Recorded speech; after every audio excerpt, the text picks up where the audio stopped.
doit mettre sur pied une... Dans un état de droit, il y a une justice indépendante.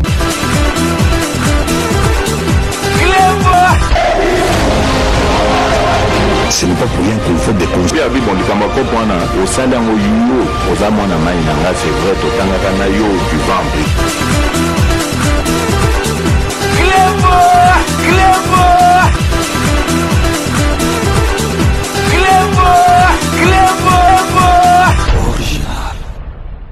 Salut et bienvenue sur Clébois Original. Merci de votre fidélité. 5 minutes avec César Ngadi. Tout le monde est d'accord et il en restera ainsi pendant très longtemps. 5 minutes à l'élo, Ezali version, il y a la musique Oyo Tokolobela. Bon, Moni Binomoko na titre Tokolobela, ba candidat présidentiel. Ba candidat Oyo, ba Zali ko postulé na poste ya président de la République.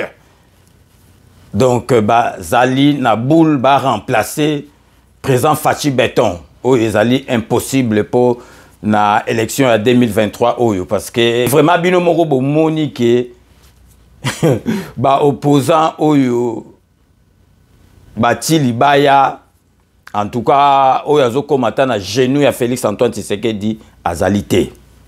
Ezali faute à Félix Antoine Tshisekedi té, ezali ke ba adversaire en face bazate. Et puis Congolais azali lisusu naïveté. Donc mutumoko lisusu té akoki kokoma président na mboka na biso par hasard.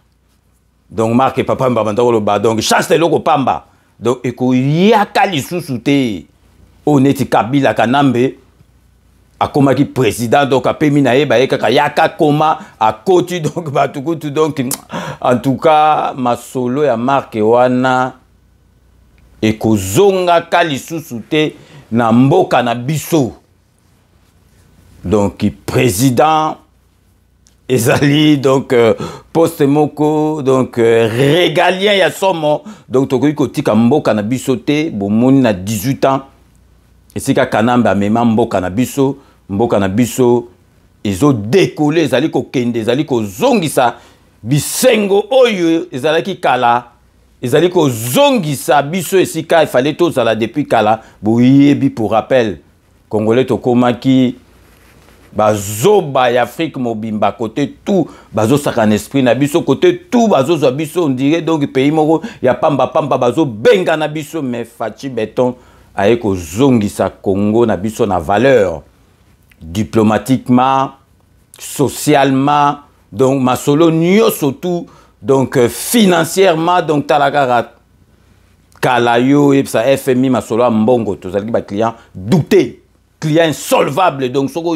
oko beta kutu solo te na FMI parce que bako benga na yo donc ba radia ki biso donc président Félix Antoine Tshisekedi ata bato msusu bazondi mate mena sa motema na bango bakondima na epsaki bino ke toko koma na période moko boye na basoko diongo bako koka kutu ko boya te e koma soko boyi bako lapide yo na peuple congolais.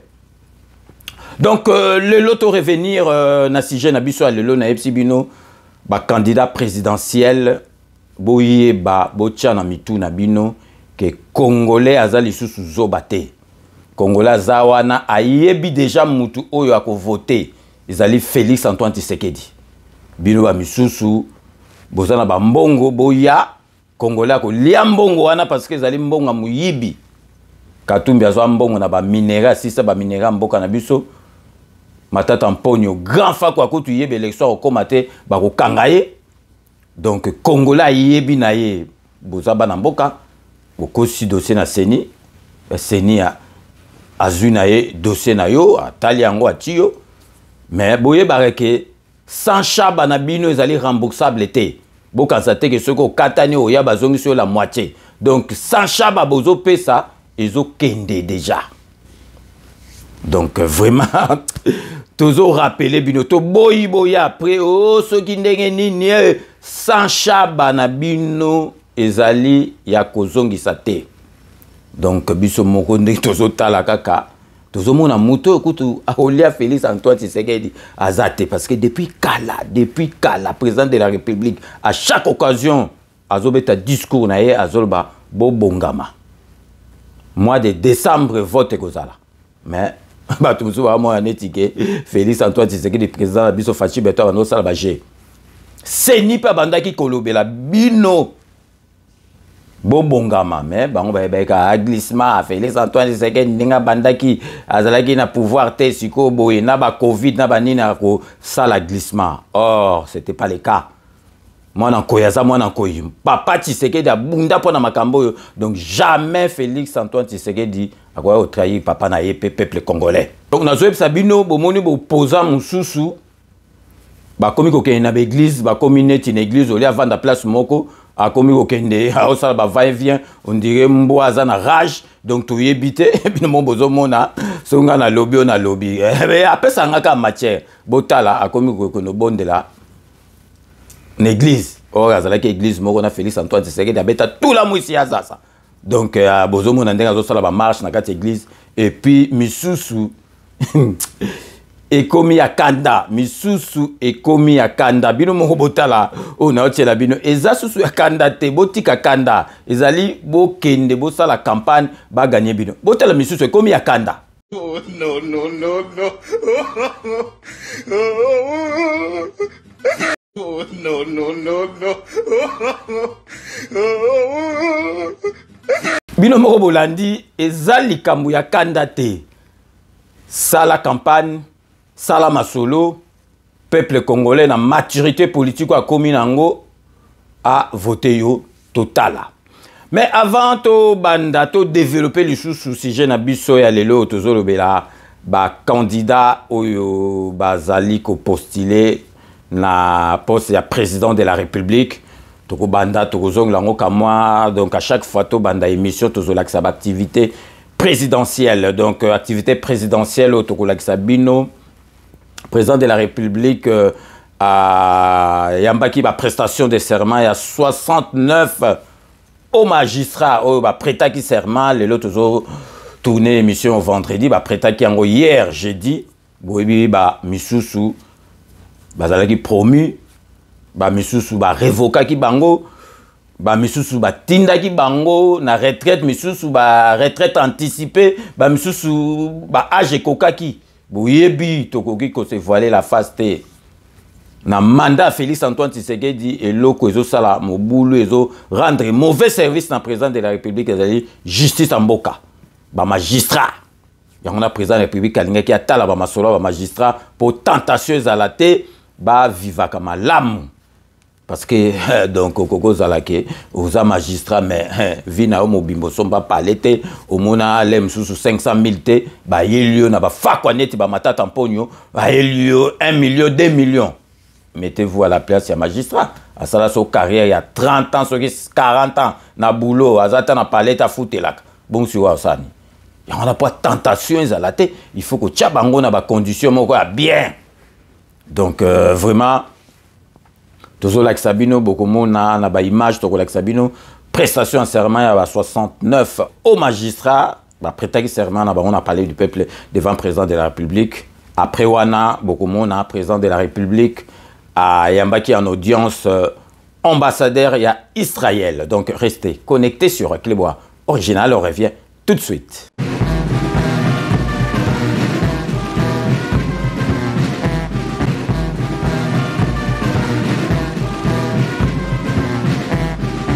Deux principales tenues sont aperçues dans la salle du congrès du Palais de la Nation. En bleu, ce sont les membres de la Cour constitutionnelle non concernés pour la cérémonie du jour. Et ceux en épitauge rouge sont des magistrats du siège et du parquet près la Cour de cassation et du Conseil d'État. Ils sont au total 69 hauts magistrats nommés dans une série d'ordonnances lues à la radio-télévision nationale congolaise le 15 août dernier, dans lesquelles le chef de l'État avait procédé à des nouvelles mises en place au sein de la magistrature. Certains magistrats avaient été promus, d'autres révoqués, mis à la retraite et plusieurs autres encore ont fait l'objet de démissions d'office. Plusieurs temps forts ont marqué cette cérémonie de prestation de serment D'abord, la locution du conseiller principal du chef de l'État au collège politique et processus électoral, Maître Jacquemin Chabani, qui a circonscrit le contexte de l'événement du jour avant de procéder ensuite à la lecture des ordonnances portant organisation juridique en République démocratique du Congo. Dans l'ordre de préséance, d'abord, seul le président de la Cour de cassation qui prête serment devant le magistrat suprême. À sa suite, les présidents de la Cour de cassation, puis leurs conseillers, suivis des premiers avocats généraux près la Cour de cassation et leurs conseillers, ainsi que les présidents au Conseil d'État et leurs conseillers. La série sera clôturée par les premiers avocats généraux près la Cour de cassation et les avocats généraux près le Conseil d'État. Les heureux promus ont prêté serment devant le président de la République, Félix-Antoine Tshisekedi Tshilombo, conformément aux prescrits de la Constitution. Et les lois de la République démocratique du Congo et de remplir loyalement et fidèlement, avec honneur et dignité, les fonctions qui me sont confiées. Je prends acte de votre prestation de serment en qualité de conseiller au Conseil d'État. Mes très sincères félicitations. Cette cérémonie revêt un intérêt particulier car elle traduit la volonté du magistrat suprême de poursuivre les réformes au sein de l'appareil judiciaire congolais. En République démocratique du Congo, conformément à la constitution du pays, les magistrats sont nommés, promus et révoqués par le président de la République sur proposition du Conseil supérieur de la magistrature. Dans l'assistance, il y avait le Premier ministre chef du gouvernement, le président du Sénat, le vice-président de l'Assemblée nationale et les animateurs des différentes institutions de la République. Le président Félix-Antoine Tshisekedi a reçu en audience jeudi le nouvel ambassadeur de l'État d'Israël, Shimon Solomon, en marge de la prestation de serment des hauts magistrats. Je suis venu ici en visite et je suis également le nouvel ambassadeur en RDC. Nous avons une très bonne relation entre la RDC et Israël. Historiquement et particulièrement depuis l'année dernière dans différents domaines, nous continuons donc à discuter de moyens de renforcer les relations entre les deux nations. Plus de 40 ans d'amitié lient les deux pays qui partagent des défis communs à relever. Vous savez, Israël est un nouveau pays, petit pays avec énormément de défis. Pas d'eau, pas de pluie, le pays est à 60% désertique et nous avons beaucoup d'ennemis. Cette année, Israël a développé beaucoup de solutions technologiques pour l'agriculture et dans d'autres domaines. Nous savons que les défis en RDC ne sont pas faciles, donc nous souhaitons partager notre expertise afin de collaborer de manière bilatérale et attirer les compagnies israéliennes à travailler ici, à être présentes parce que nos relations, comme je l'ai dit, sont vraiment solides. Le nouvel ambassadeur de l'État d'Israël s'est dit ravi de cette rencontre avec le président Tshisekedi et reste confiant quant à l'avenir des deux nations.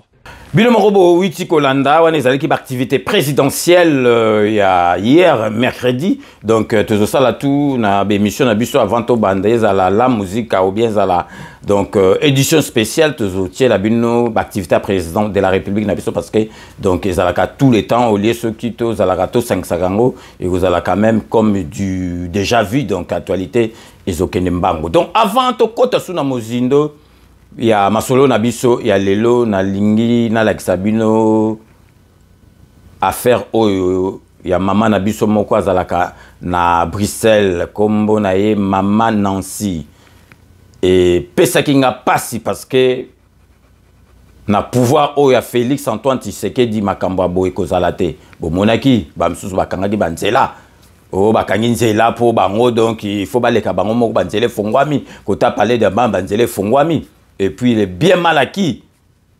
Et ça, la marasousoute na régime où il y a Félix Antoine Tshisekedi.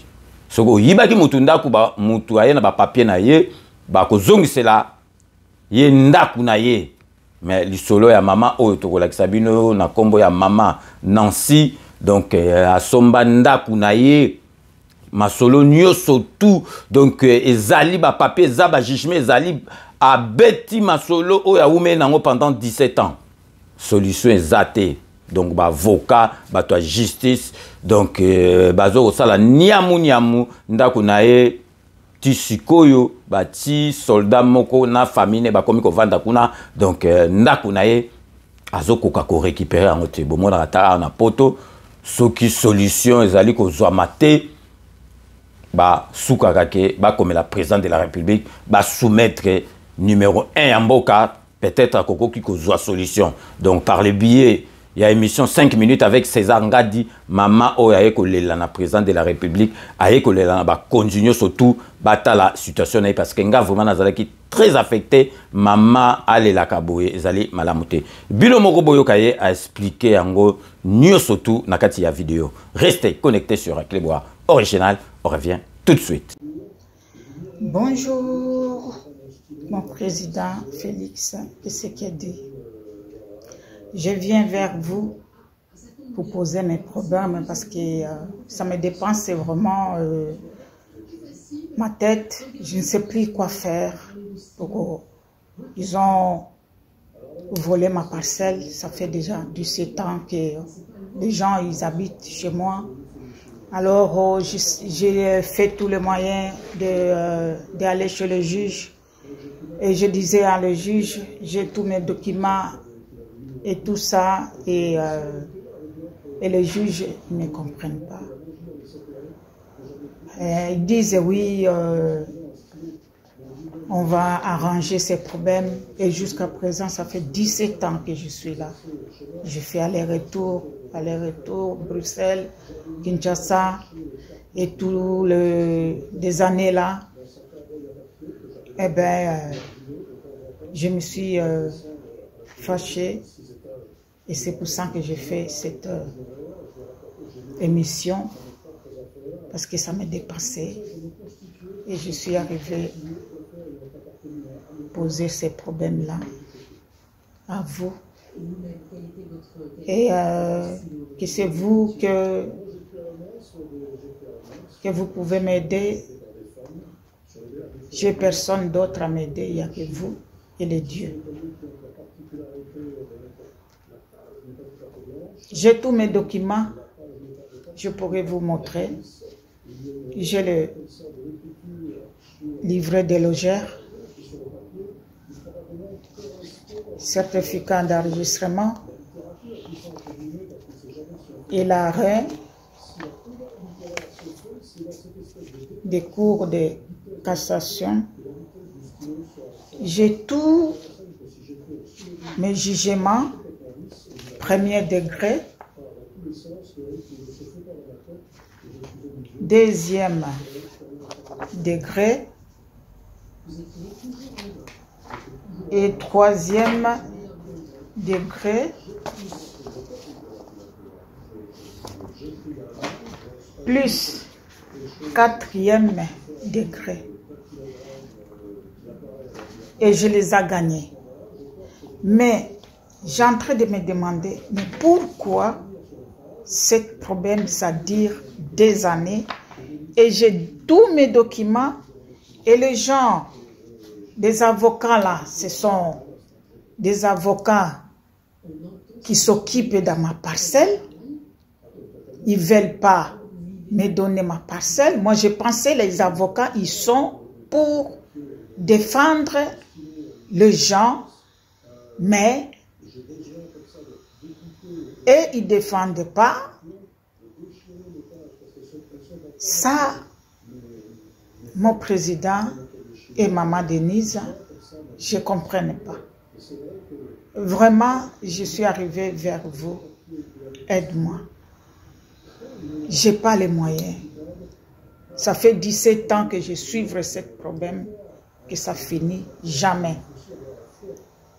Et ils sont dedans ma parcelle, ils font des commerces dans ma parcelle, ils prennent l'argent de mes locataires, qui donnent ça au juge. Tous les avocats là, ils sont à 10 qu'ils sont en train de s'occuper de ma parcelle. Alors, je ne sais plus comment je vais faire. J'ai tous mes documents ici. J'ai même les croquis que j'ai commencé avec. Et cette parcelle, je l'ai acheté ça à la commune de Kinshasa. Funa 63. Et ils ont laissé un monsieur, Soda, qui habite chez moi avec toute sa famille, qui s'occupe de cette parcelle-là. Et moi, je pensais que le juge, il peut aider les gens. Et les juges, ils n'aident pas. Alors, je ne sais plus comment je dois faire. Et je suis arrivée, tombée sous vos pieds. Pitié. Pitié, pitié de moi. Il n'y a que vous de résoudre ce problème-là. Parce que j'ai passé toutes les places générales,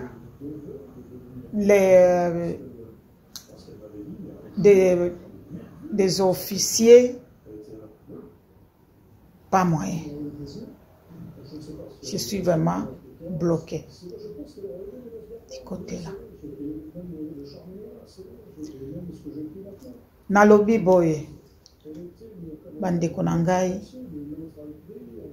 soki boza koyoka ngai na tongo soki na pokwa bonjour bonsoir nalobi boye makambo oyo boye lekeli nga mutu moyena sala autrement ezate yango na naye kopose makambo oyo nasali video pona mutu nyonso ayoka mukili mobimba boyoka mutu aza na parcelle na ye ana mikanda na ye tala mikanda na ngai ya parcelle yango livret de logeur na tango ya mobutu yango oyo na tango ya Kabila certificat d'enregistrement yango oyo bon naza na arrêt na ngai oyo naganyaki bango na ba jugement nyonso naza na yango arrêt naza na yango oyo ba jugement na nga nyonso premier degré bandeko naloba su ndenge nini o premier degré yango oyo nazwi ezali yango deuxième degré yango oyo na gagné bango ata baza ba avocat mais ba juge mususu basali malamu quand même troisième degré yango oyo quatrième degré yango oyo bongo sikoyo boye biloko nyonso naza na yango biloko moko nazangi yango ezate certificat d'enregistrement arrêt nakepa ba juge bopesa ngai lettre d'enregistrement balingi kopesa ngai yango te baza ko ça fait déjà nasengaki makambo ya lettre d'enregistrement ça fait déjà 2 ans naza ko nasengi yango balingi kopesa ngai yango te bon sikoyo nga nasala ndenge nini na makambo oyo nasala ndenge nini de boyoka bandeko na ngai ya mibali ya basi il faut kopona ba avocat azalaki nde mutu ya kosalisa biso kosalisa ba oyo baza na mbongo te na ba oyo baza na mbongo mais ba avocat akoliela yo juge akoliela yo bon juge oportaki seulement na miso ya Nzambe si yo juge okokinde kobongisa makambo ya mutu oyo aza na raison na ye. Bino bozande ko sala sikoyo bato baza na raison te bopesi bango raison. Bato baza na raison bopesi bango tol. Mais pona nini? Mboka na biso Félix azo sala moyen na ye nyonso pona abongisa mboka. Bino na mukongo na ye boza ko bebisa. Ata bino moko ba juge. Boyo kata soni te na miso na ya ba mindele ya ba mboka mususu. Oyo. Bon, sikoyo bino boko senga ba mbongo. Ba pauvre bakozwa mbongo wapi pona koya kopesa bino. Oyo bino bozo boto la bango ba lopango. Nga ba boto linga lopango. Ba lokatele na nga bazoli ya mbongo na bango. Nga mukolo lopango nga yoyo. Na funa 63 bakamati soda batie na kati ya lopango na nga. Baza ko sala commerce na kati ya lopango na nga. Pona bazo bambongo wana baza ko gagner bakeno kopesa ngo ba juge. Ba juge ba moni boye ba vandisi dossier. Juge nini yango abosa ni dossier na ngai. Lokwa ndenge bazo mona ngai awa boye. Ba juge nyonso ba yebi dossier wana. Parce que dossier wana ça fait 17 ans naza kolanda dossier oyo. Ba juge ba pesa nga yango te. Ngai pe nanu na bango na YouTube te nanu na fundi bango te ndenga sikoyo na ko funda bango likambo oyo elekeli ngai pona nini ba avocat 10 au 15 bayi balopango ya mutu oyo wana ila kisidini. Est-ce que bozali ba avocat bokomi ba meyebi avocat azali nde pona ko salisa ba oyo aye pa na yo salisa ye. Bino boko misusu bino moko bo witi kolanda mama oyo epesi vraiment pasi na mawa na motema botala mama ndenga azali kolela vraiment na mai na miso mbongo pasi ya poto azwa ndako ne banda kala bazo ekaka ndako boye mutu aza na ba papier ba jugement déjà ba déclarer que ezali ye mutu aza na raison mais pour récupérer ndako na ye ezali pasi tilelo ça fait 17 ans qu'on reçoit te yangwana to sengi na président de la République ba continuer surtout ya mboka na biso oyo balandaka 5 minutes bata la situation ya mama oyo numéro ya téléphone na ye yango yo toti pe bomona ki yango na vidéo wana tozongiseli bino susu yango bobenga ye ou bien ceux qui bozui été bobengi ngai na ko transmettre message. Je pense que vraiment solution oyo il y a situation à maman oyo et que zoama donc to tenir bino informé. Donc to marqué pause publicitaire, il y a ba partenaire na biso neka boyebi Kodia Simon, Sepela TV, Wamu Business, restaurant Galaxy Mambo, salon de coiffure El Binto Coiffure na Saint-Denis. Restez connectés sur Aclebois Original. On revient tout de suite.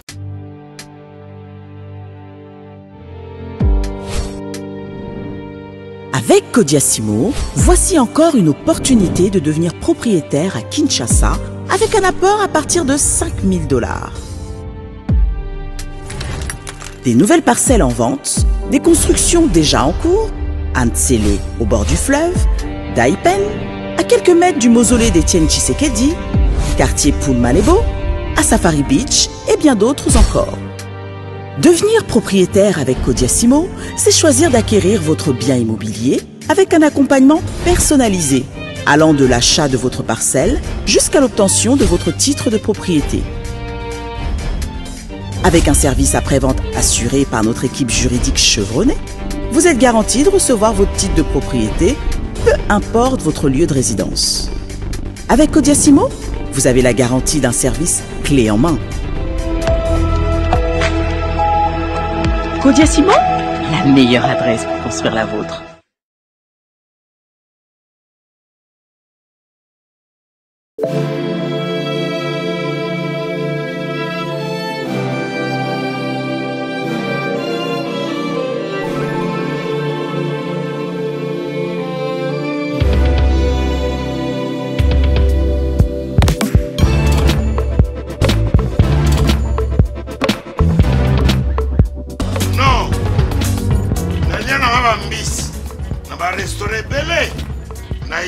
Mambo Galaxy na côté poisson dans la mbisi pe ya mwana te haza minere te haza mukolo ndoboko liango familial botondi mbisi basangisa na crevette kaka ya mbisi basangisi na makemba basangisi na poivron basangisi na céleri basangisi na pomme de terre basangisi na munganza donc mbisi azwi vitamine baza lisusu na ngulu baza lisusu makayabu brochette otobengi kamundele mayebo ndo biloko nyonso ya mboka pa Galaxy Mambo tozolia c'est Mambo Galaxy tozosala mpa na bana mboka yango wana congolais mpona esika oyo kolela or ke bacongolais toyebani osali 6 mois okundi na propriétaire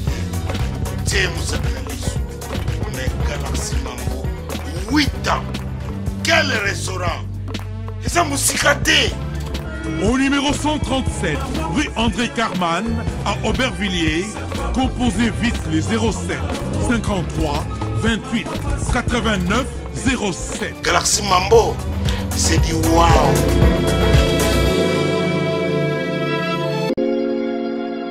Sepela TV ezali décodeur ya Banamboka.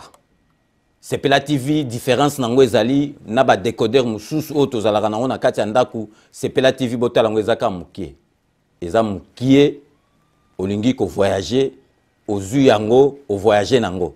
Parce que ba décodeur obiso tozalaka nango evandika na ndaku mais Sepela TV déjà eza mukie botala ozu o kolisa yango na poche na kosi na poche à veste o voyager o memi yango partout dans le monde ici kazo kende.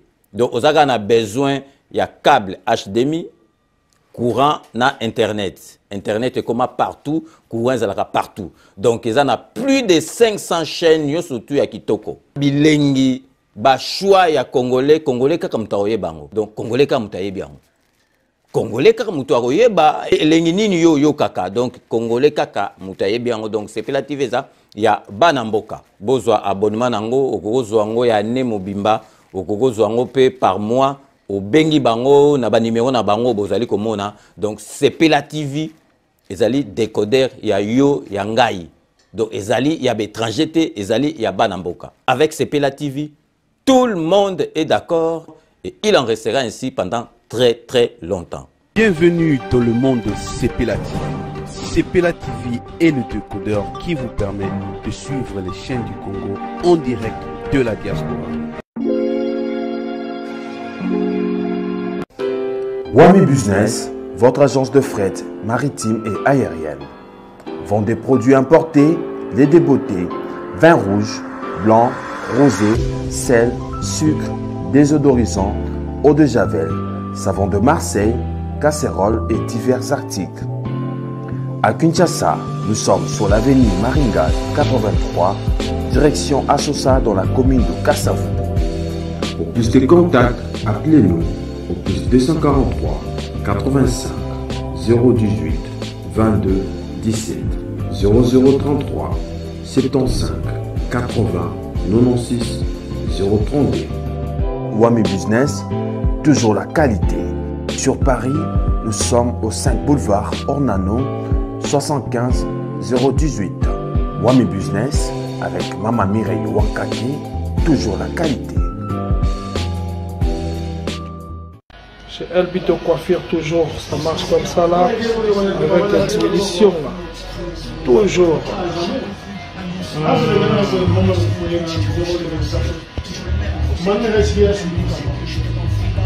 Salon Member One, chez Elbito Coiffure. Il coiffe avec sourire, il coiffe avec noblesse. Chez Elbito Coiffure.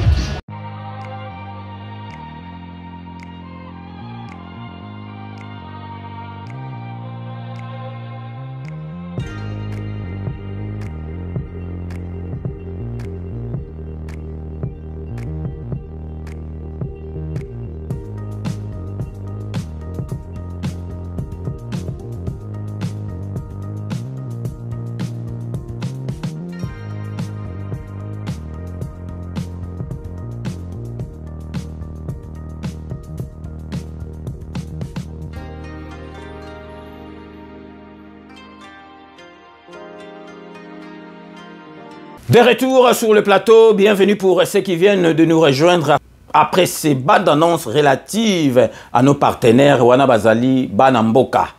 Bazali Banamboka, donc Bango Bazop, espace na kati ya chaîne.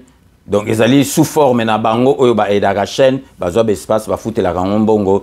Donc biso peto sala ranyo surtout poto panza sango na Bango.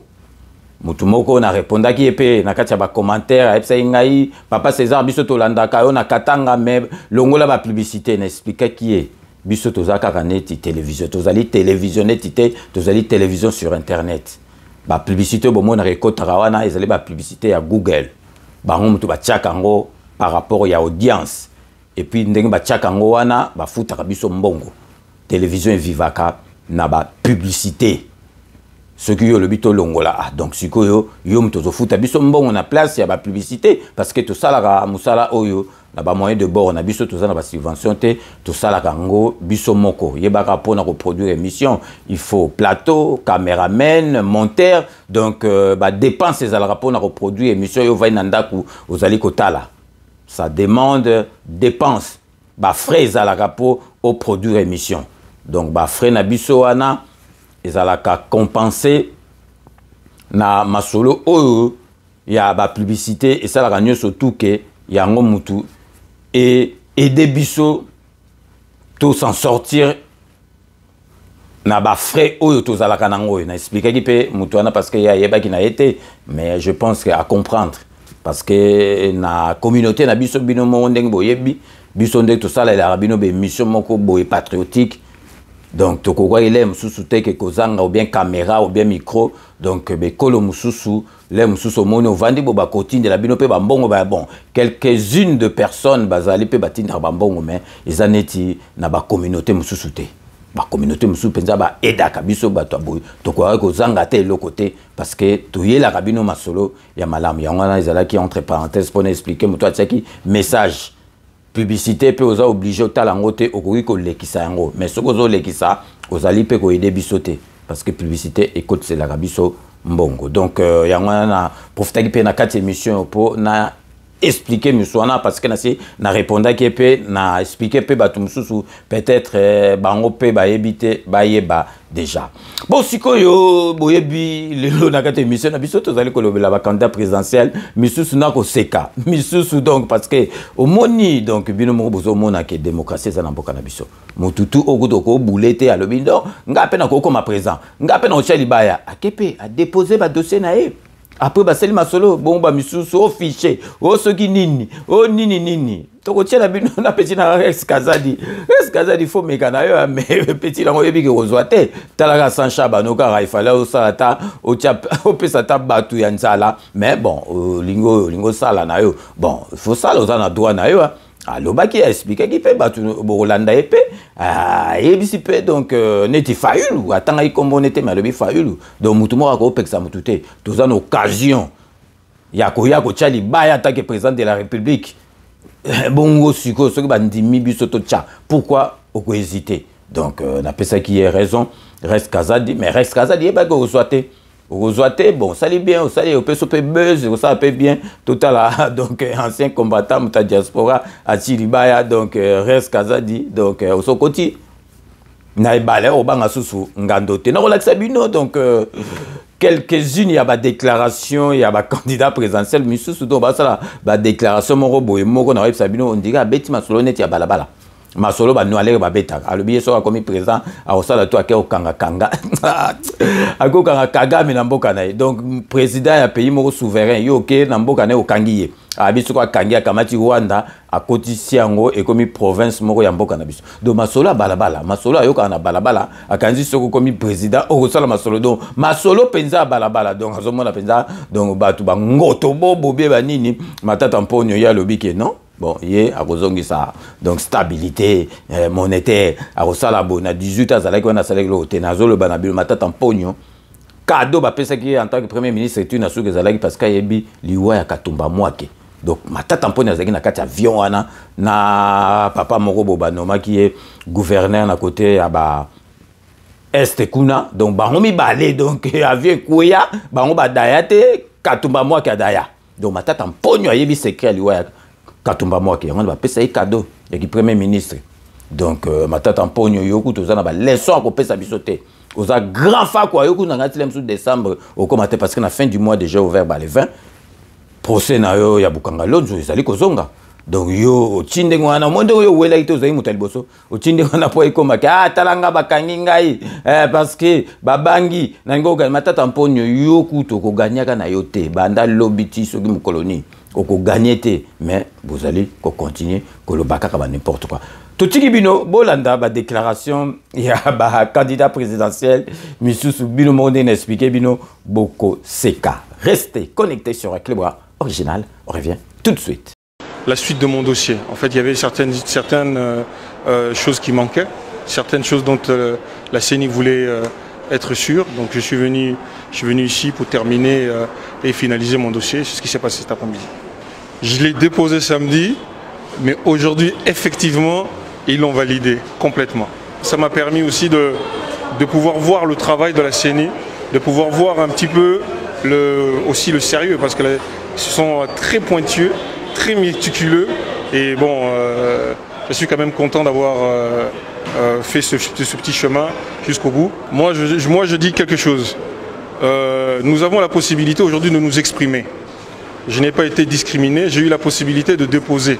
Aujourd'hui, je suis candidat. Donc je veux convaincre les Congolais pour qu'ils votent pour moi. Ceux qui ne veulent pas jouer le jeu ou ceux qui boycottent, ça les regarde. On ne va pas créer des lois spécifiques pour les candidats qui ne veulent pas participer à la démocratie de notre pays. Nous avons la possibilité de dire, bon voilà, ça c'est pas bien, mais dans l'ensemble, les choses sont carrées, j'ai été reçu, j'ai pu déposer ma candidature et je suis candidat et j'espère que les Congolais vont voter pour moi. Il faut jouer le jeu, c'est une fois tous les 5 ans, c'est une opportunité inouïe pour les Congolais de s'exprimer. Donc pour quelles raisons on va se priver de pouvoir s'exprimer? Pour quelles raisons on va se priver de pouvoir choisir la personne qui va mener les destins des 100 millions de Congolais vers l'avant ces 5 prochaines années? Donc non, je veux être cette personne, je veux être ce président qui va présider ce pays, qui va permettre à ce pays de sortir dans le gouffre dans lequel il est. Ceux qui ne veulent pas y participer, comme on dit, les absents ont tout vent, tort. Merci à vous. Je suis le candidat du peuple. Candidat de la jeunesse congolaise dans son ensemble, candidat de la rupture.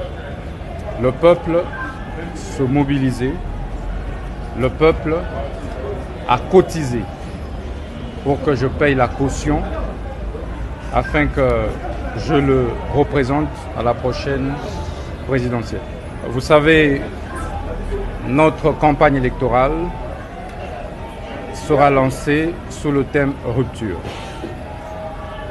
Nous voulons rompre avec l'insécurité à l'est du pays. Notre priorité sera de faire arrêter M. Paul Kagame une fois élu président de la République.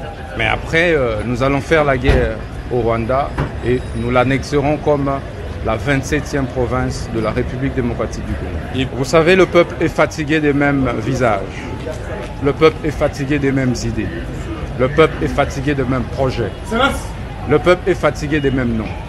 Voilà pourquoi ce peuple a besoin de rompre avec tout ça. Le peuple a besoin de la rupture. Le social du Congolais sera nettement amélioré. Nous allons veiller que la République démocratique du Congo soit un pays où il fait beau vivre. Nous allons mettre en place un parquet économique et spécial qui aura pour mission de traquer tous les délinquants économiques et financiers.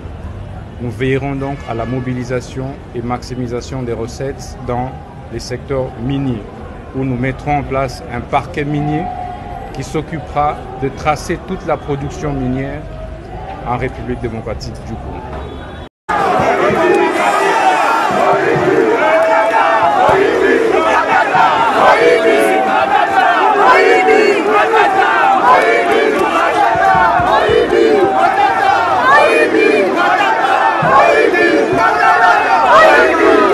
Nous sommes le premier candidat à venir déposer sa candidature pour l'élection présidentielle et nous pensons que c'était de notre devoir de pouvoir respecter les convictions profondes de la population congolaise qui nous ont demandé de déposer notre candidature à l'élection présidentielle. Mais telle est aussi la volonté des membres de mon parti, les LGD. Comme vous le savez, c'est une décision du Congrès, un congrès du parti LGD, pour pouvoir déposer cette candidature. Donc j'ai été choisi par mon parti comme candidat unique pour l'élection présidentielle. Mais c'est aussi la volonté de la population congolaise et je me réjouis d'être le premier à avoir déposé ma candidature.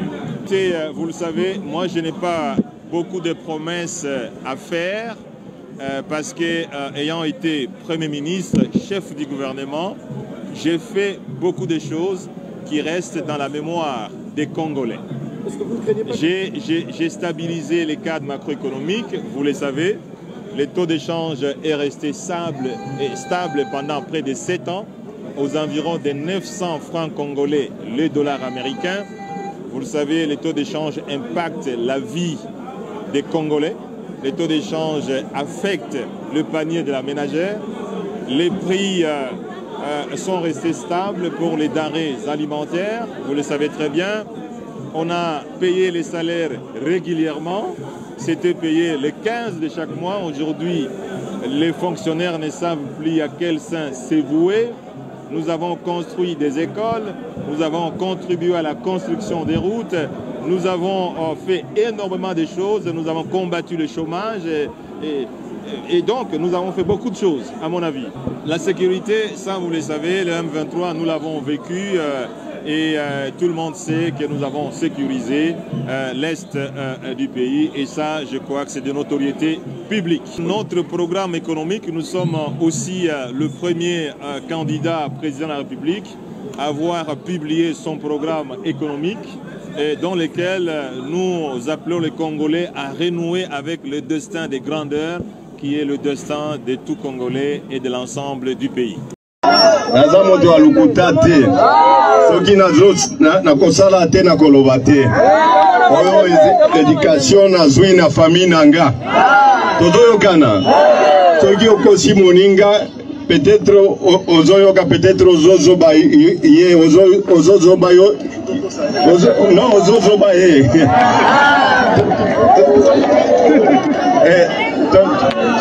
tolembi makambo wana ya bozoba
bino moko boyi tolanda donc ozomona wana mosu azolobaka yo ndokanga Kagame na Rwanda na mboka na ye après azwi ye soki akokange soki akobome soki asala ndenge nini après azwi Rwanda koti do masolo ya balabala donc vraiment n'importe quoi po bomona kaka ke bato bazoporte donc bazopose candidature baza bato kaka donc ya normal donc masolo ya ndenge wana donc yo ndokanga président mboka bato okangi oyo donc c'est vraiment donc vraiment masolo mosusu esekisaki nga ya kosakana te donc vraiment sikoyo tokota na ba news na biso ya rep boyebi ya rep ezali parti politique oyo ya autorité morale oyo azali ministre d'état ministre ya aménagement du territoire maître Guy Lwando Mboyo biso tozali na kati ya rep parti politique na ye agissons pour la République.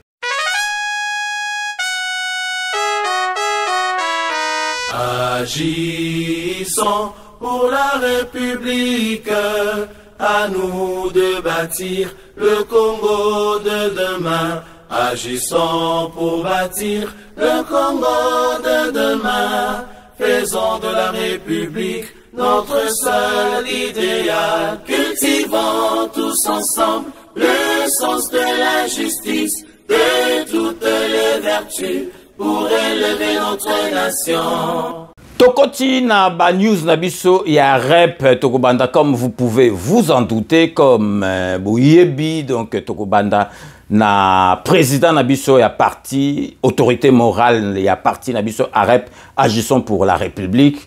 Maître Guy Lwandomboyo oyo azalaki awa na France depuis une semaine et demie, qui depuis dimanche dernier ayaki po na privé, ayaki visite privée, ayaki makambo ya musalate, azali père de famille, ayaki na visite privée na kati ya France. Oyebi ato ye na visite privée neti biso boy atana ke vacances barato le bo salate caméra ko pelaka parce que actualité est là la raté neti pe maître Guy Lwandomboyo ayaki privé, mais donc cela n'empêche que téléphone ko sonner à kosala makambo kaka oyo ata ayaki ko pema, mais à kosala ka yango mais ayaki na visite privée. Donc le lot tozali vendredi.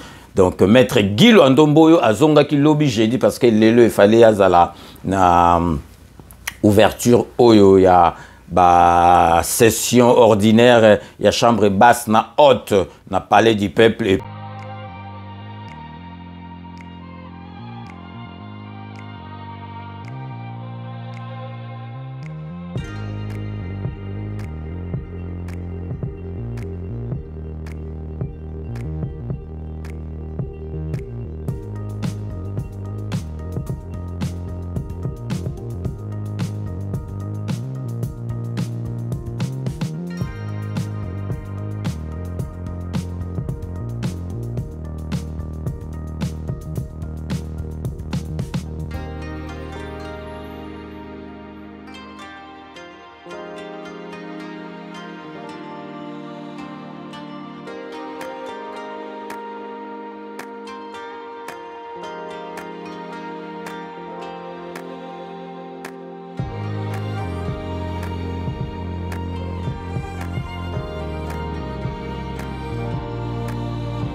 Puis Pelelo Azala na kati ya conseil des ministres parce que oyeleka ki azala quitté. À quelques mois de la conclusion du programme du gouvernement 2021-2023, le président de la République s'est réjoui du niveau d'exécution qui a pu être enregistré en termes de réalisations, notamment celles découlant de ses instructions et recommandations données en conseil de ministres, dont celles visant à améliorer les quotidiens des plus vulnérables. Au-delà du volontarisme et de la réactivité du gouvernement dans la matérialisation de ces instructions, il demeure néanmoins de constater que certaines d'entre elles n'ont pas encore été totalement traduites en actes. Le ministre est de poursuivre l'opérationnalisation du cadre de concertation. Dans le même sens, les processus de la création d'une direction générale des services de la justice devraient être soutenus et accélérés. Par ailleurs, donc nouvelles au Pessibino, maître Guy Lwandomboyo azalaki awa na kati ya Paris une semaine et demie à Zongaki hier jeudi donc azali na kati ya Kisasa pour na continuer musala na ye mais boye bake ndenge kaka lobaki ye moko ke arep tozali prêt ya prêt pour na masolo oyo ya élection présidentielle arep donc ils a touché parce que masolo oyo arep ko sala na élection présidentielle oyo et kozala somotro nanu et salemate na élection surtout et les cas na mboka na biso là qui n'est pas on va dire allez affilié peut-être à l'IDPS. Vous avez un regroupement qui est alors on a mis en place vous allez faire quoi avec ça? On a mis en place un regroupement qui a tenu compte des espaces géopolitiques. En tout cas, tous les espaces de la République sont représentés. Les grands Katanga, les grands Kivu, les grands Kasaï, les grands Équateurs, Léopoldville, le grand Bandundu, la grande Orientale. Dans votre regroupement? Dans notre regroupement. Tout le monde est là. En tout cas, tous les espaces géopolitiques sont représentés au sein du regroupement. Et on a un tel essai. Ah oui? Oui, on a un tel essai. Vous avez aligné combien dans votre regroupement? Beaucoup. En tout cas, quand je dis on a un tel essai, donc on est au-dessus de 60% des candidats requis pour l'essai de représentativité. Parce que vous savez que dans la loi électorale, il y a les doubles verrous. Il y a le verrou de la représentativité, il faut au moins 60%.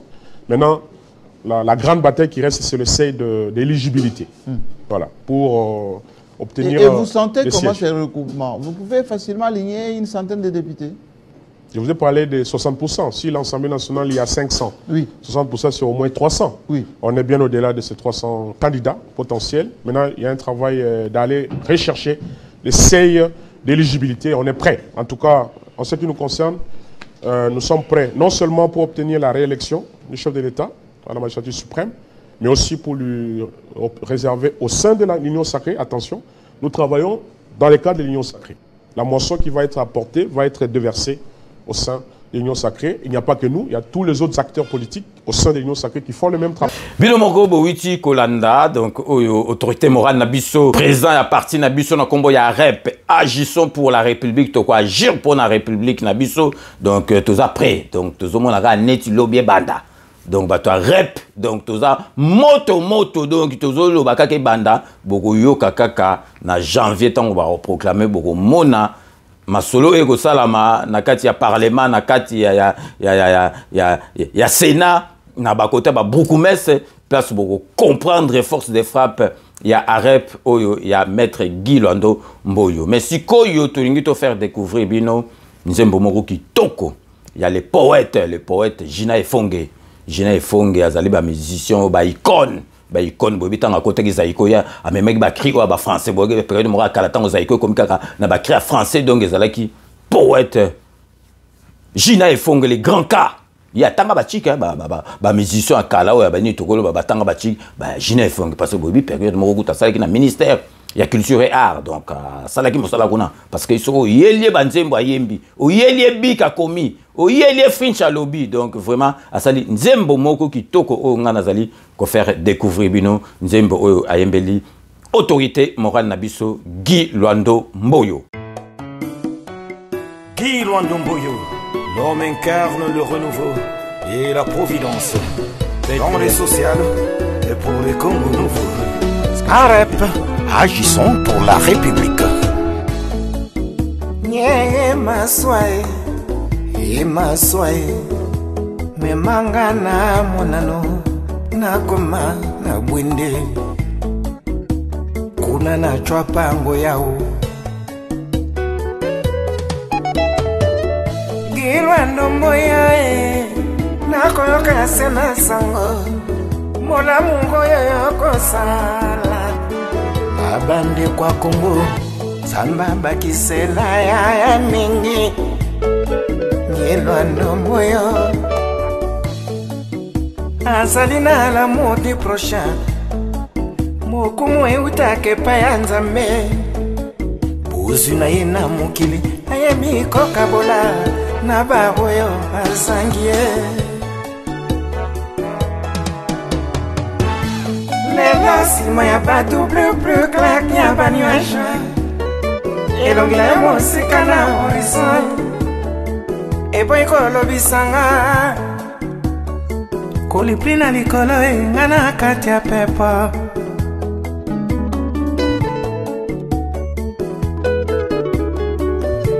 Na kati ya pepa. Otesa lobie fanda awa Maya misere kokita Na matama lokola kadese ya boni Jimmy Bofosa, omoni bapasi nanga Mena tali pembeni yo Motoko konsole ngate Yo mawe Luando zali wapyo Mama Deborah Luando Emikelenga mo Gilaredo Eretu Bunde saka On your mind Asianse Bondomai On your mind Erike Sumbu On your mind Lucien Ekofoy On your mind Ekachaka na Jimmy On your mind Ali José Kifoku On your mind Martine Mouela On your mind Famille Londole On your mind Fotongele On your mind Patrick Bumbero Sanai On your mind Famille Efoya On your mind Malo Mubutue On your mind Bungi Efolote On your mind Adone Mompombo On your mind Pascal Kangai On your mind Chamarino Kanga Pelemo On your mind Moise Kumboe On your mind Piero Leblanc On your mind Chamarino Colasie On your mind Julombea On your mind Ime Marie Joseph Ambekeri Mama Piboto On your mind Jonah Janana On your mind Roger Musanji Ileka Diosia Fils Mokatola On your mind Jeferine Nkulufai On your mind Papa Jano Bomenga On your mind Koko Paka Popole On your mind Oya Tati Leblanc On your mind Chacun Zolio On your mind Johnny Zai On your mind Famille Nobokoy On your mind Olga Spark Onankoy On your mind Dr. Hilo On your mind Matonse Fredie On your mind Willy Bombito On your mind Mokito Kanamonga On your mind Yetumbai On your mind Onekale Javier On your mind Filayo Waleo On your mind Nayauma Mondongo Les champions d'Oriento Mayakande Mondongo Chéri Kadio Mondongo Yudo Betelanga Mondongo Adolix Kadai Patrick Pete Mondongo Mireille Wakake Roger Boué Président Toudoué Oya Nini Milesime Mamata Bakita Bakobina Kaka Milesime Kuna Bavani Masarasa Yango Milesime Sane Poisson Sakola Sakola Milesime Junior Poba Oyo Efomi Sakola Sakola Milesime Mera Kutobina Mondongo Milesime Yokane Mondongo Milesime Ekle Lokombe Yakatobina Mondongo Mamilela Pierrette Somanyango Mondongo Kamisa Chitoko Sotate Mondongo Igirobo Monaka Radinungango Selekondio Fenika Usandu Erike Divita Metre Mukendi Karanga Ndongo Stako Pyoko Bibi Shabaka Aksane Kaninda Titi Lokonga Mondongo Mondongo yango mawa Totoi Mondongo Maïko Fifi Mundingumba Mondongo Pasteur leader Francis Lola Yomukwe Mondongo Nina Roger Itata Mondongo Zebola Tutulambo Anomo Sese Mondongo Hotel Zukambundu Bina Mondongo César Ngadi Klebowa Elise Paka Mondongo Okoma Tsanga Star Manyama Toto Mondongo Ilima Kaya Bino moko boito landa nzembo moko vraiment kitoko parce que Efongeji na Wajina le poète le grand cas yesoka bimisi nzembo zalaka lisekite boyo ba nzembo sala na zaiko tilelo donc ebeta makozo kaka elengi donc ba nzembo zalaka te ke esili donc ye boyo nzembo pe asalaki président de la République boyo ke nzembo kitoko donc yembeli ya Jina Efonge zali yembeli moko neti ba angelou donc botalaka ayembeli mokonzi et puis parce que azalaka mingi pa yaka na ba réunion na biso donc azali na sima ya rep donc tout vraiment mes félicitations viennent en Gina et Fongue les grands cas yo biga ndeki solarana yo donc ebi petit na yo utika jamais donc les grands cas bateau ba éviter bateau bazota la sikoyo o donc ba mission bazaki penza telemi na podium donc yena nos otala nanu soin bogar moka ko sakanate français donc te bilo viva viennent en été donc fier andengwana parce que yazali déjà zoita ville donc azali muta osakanate mais viennent na sepeli osali vraiment nzembo kitoko donc yangwana lelo ba nouvelle wana mi balé tozalaki nango na kati ya ba news na biso arrêtez donc restez connectés sur Cléboa original on revient tout de suite.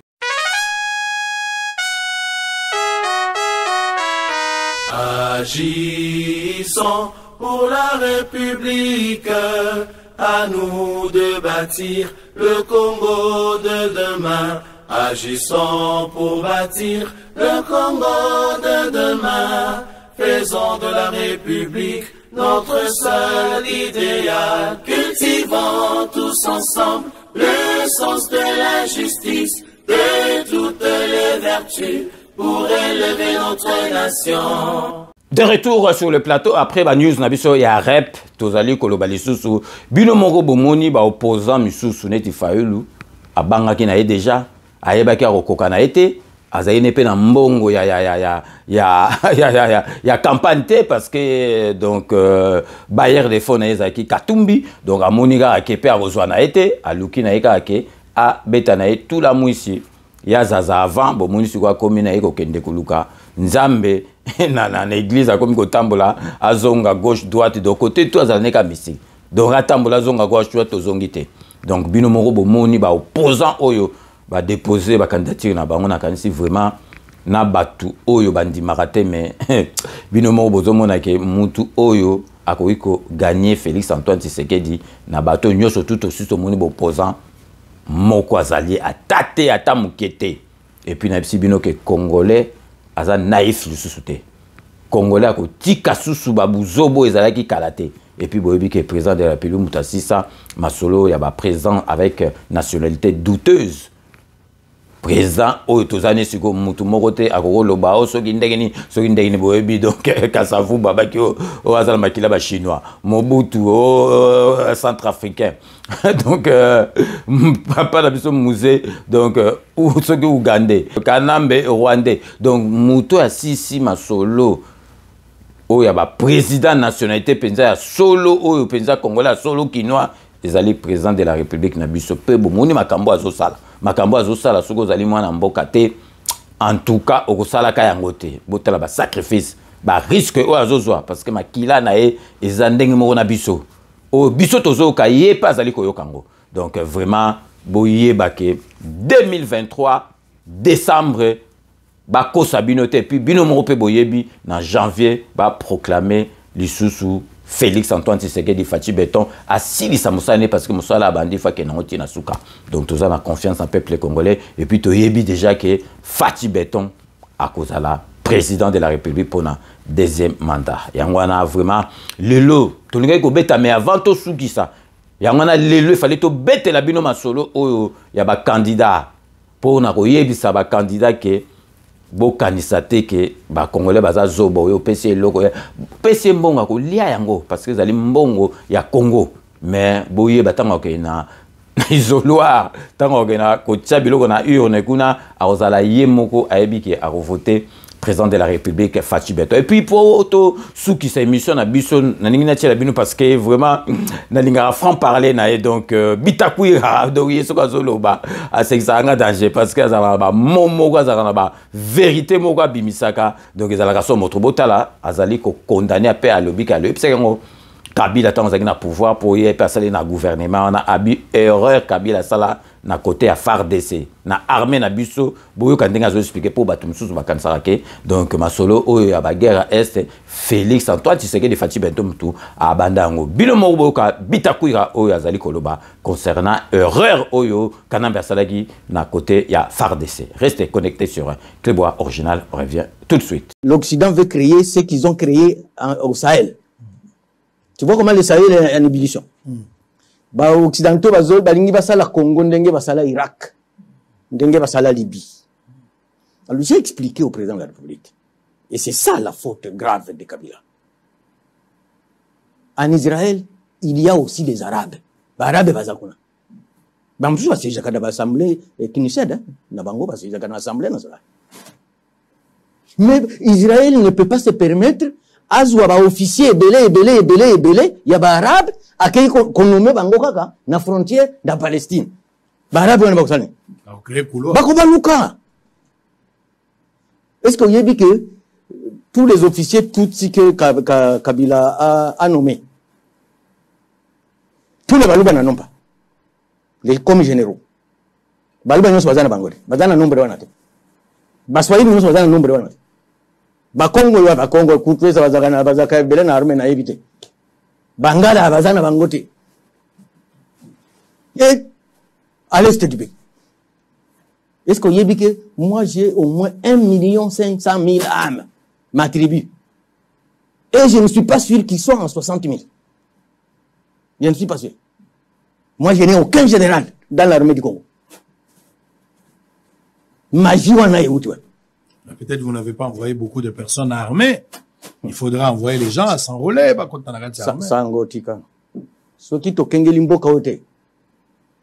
Vous allez vous retrouver avec un président rwandais. Quelle était l'intention de Kabila de nommer, par exemple? C'est son secret. C'est son secret. Oui, oui. Il n'y a pas un objectif politique lié à la balkanisation, par exemple? C'est son secret. C'est son secret. Il sait pourquoi il le faisait. Et vous n'avez jamais compris ce secret-là? Mais j'ai dénoncé ça toujours. Hein. C'était quoi le secret de Kabila? Non, je dis que je l'ai dénoncé. Token. Bilomo Bolandi, franc-parler, donc, Yabitakoui, Raya, ça la langue de boîte, malgré qu'il y a politicien, Boyoki, Bilomo. Parce que Batumsou, sous la mémoire courte. Batumsou, sous Félix Antoine Tshisekedi, aye, biso na ba Rwandais, quand tu as un problème, biso tokola na ba Rwandais, tout na ba Rwandais. Donc, problème est à la quitter.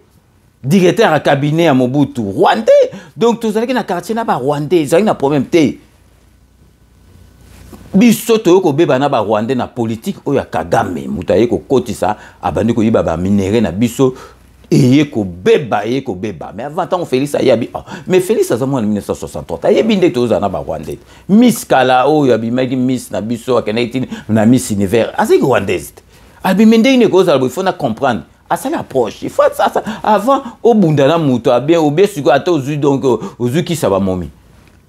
Avant baka momi moko soki ya nani yo zuki sa mami ya momi exemple Michael azaki na momi te obe soki Michael Jackson azaki na momi yo nozwa momi ya Michael Jackson il faut fréquenter ye boke na ba fête place moko boke na ba restaurant place moko tant bozo kutana après ngana yo ka soko zu gwa ba momi on nozwa ba momi tout mais non président Félix Tshisekedi amoni il faut a poussana na a comprendre ma solo ndenge ezali a comprendre ayi a tel donc Kagame ezamaka moko bonabo apa bwa ki c'est quoi a comme ça mais nazo sabino mokolo Félix Antoine Tshisekedi ako côte esprit akolo parce que ya Félix Antoine Tshisekedi akena masoni malembe mais ce qui a signé a ratisaka te et puis azonga rasimate yango no bomona razwa temps parce que lingara te bato ba monefo mais na yebisi bino ka ke kalate Kagame akomona makambo na ye na tiela bino ka bestribotala ba armoyo armée na biso ekoma na ba mbila na biso ba koma na ndenge déjà bazali ko se préparer bino mon botala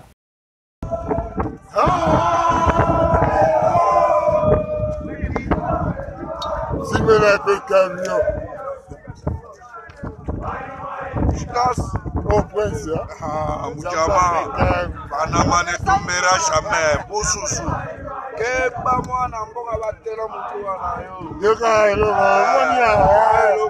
Wa pater noir yo. C'est avec un mbala moko. Nzambe ya pater. Yoka ba kesi. Jama, eza charge. Charge ya pater. Ataka mame. Azanga mawa. Alaka ka ye moko azanga mawa. Ngai pona mawa ezate. Soko kwei maikuna amezate kola majara continue ako majara alenya moko mari Jesus mari Jesus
total donc kalaté Kagame wana donc parce que bon mona bino moko kaka Félix Antoine Tshisekedi so azolo ba makamba Rwanda komi na suka donc komi na suka donc tanka mukola ko fongola kaka masolo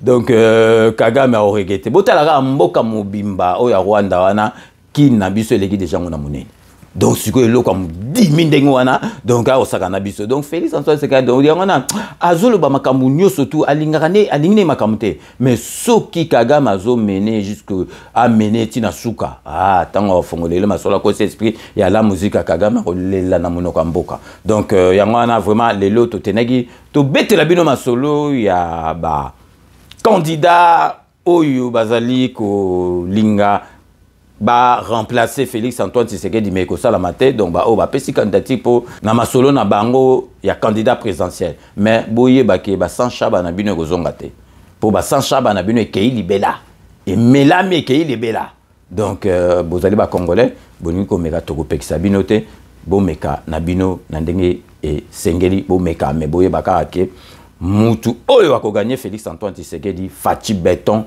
azalité pour ba congolais ba yebike Fachi Béton il faut à continuer musala oya bandaki amema yango ti nasuka donc tokomi nasuka ya émission na biso ya lelo ndenge na lobaka ke je vous laisse le soin d'en tirer vos conclusions et de me faire parvenir vos commentaires comme d'ailleurs vous en avez l'habitude so tokomi nasuka boyebi base yango nde makambo mais avant tout pesa ba remerciement na base nazali ko souhaiter bon et joyeux anniversaire na petit sœur propre na kombo ya Kati Omanga Ochudi.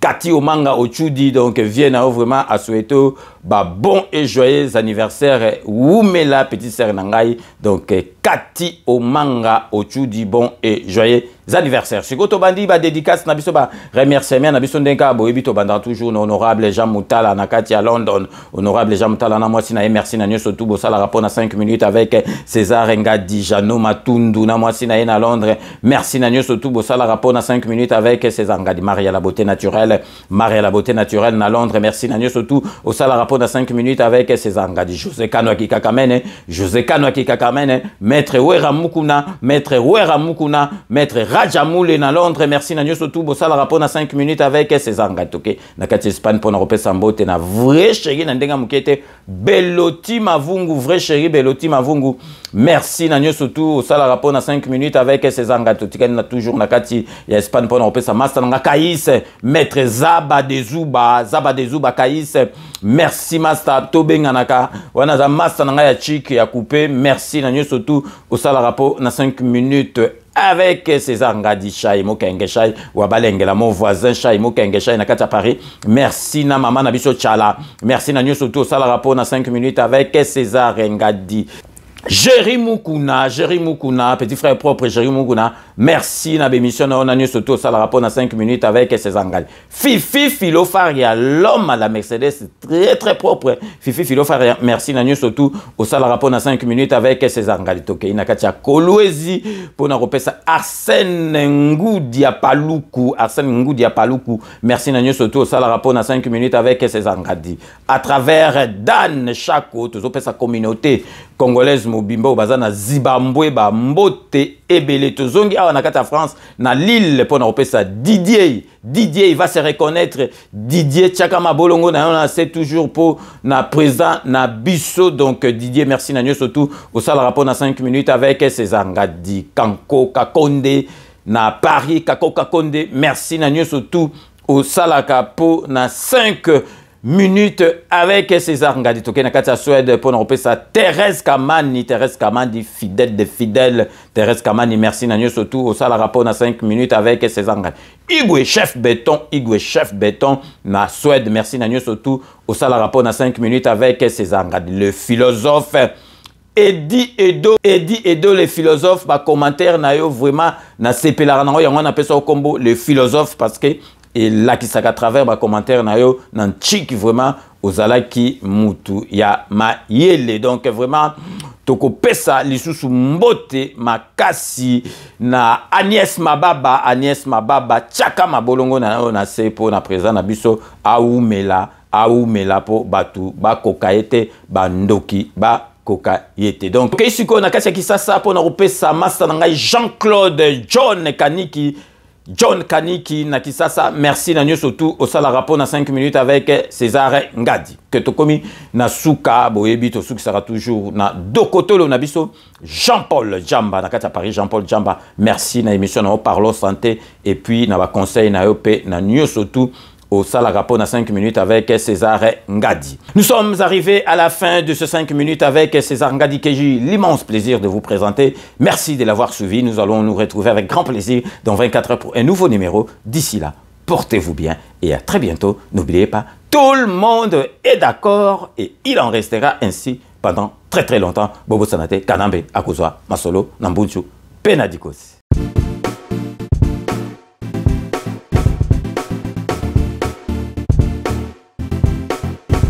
On doit mettre sur pied et mettre dans un état de droit et une justice indépendante.